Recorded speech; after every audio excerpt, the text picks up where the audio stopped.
to the deck on board the ship or off to... Nothing can diffuse. It's all this powder keg in this parlor room.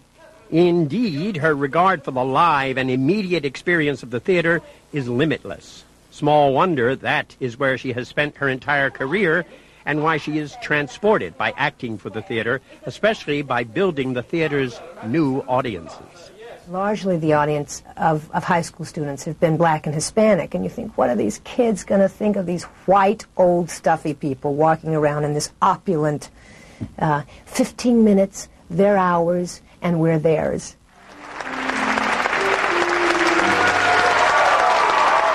Right now, she's simply not at all interested in movies. Not at all. She does not, you see, have a high regard for them. I just feel that a lot of people in my business sell their soul to the devil. I'm not a religious person, but I feel that we bemoan our violent society, and then people in my business proceed to become filthy rich, cramming this violent message down the throat of Americans every night in film and television.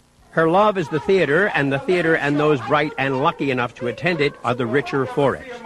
At its center, here in the age of the internet and cyberspace and such, is the extraordinarily human Cherry Jones.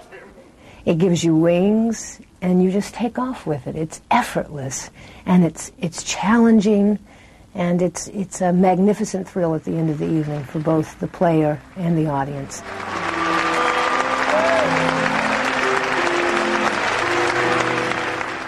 Cherry Jones, remember that name? The Broadway production of The Heiress from Lincoln Center Theater, which was originally scheduled to close last week, is so successful, the end of its Broadway run is nowhere in sight. You know, what she said at the end about it giving you wings, we see something once usually, but they do it over and over and over again, and just that energy and excitement. The actors always say, right, and the actors always say the audience makes it new all the time because the audience is always new.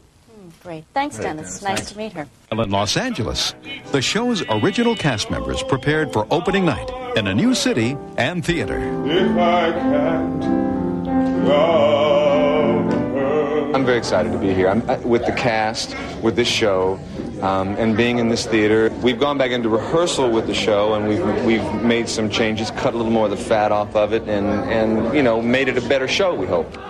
At a recent rehearsal, cast members performed select tunes from the show, including the title song, Beauty and the Beast.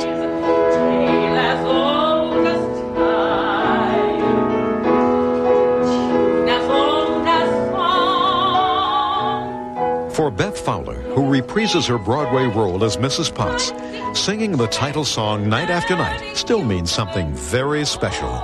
It's a beautiful moment.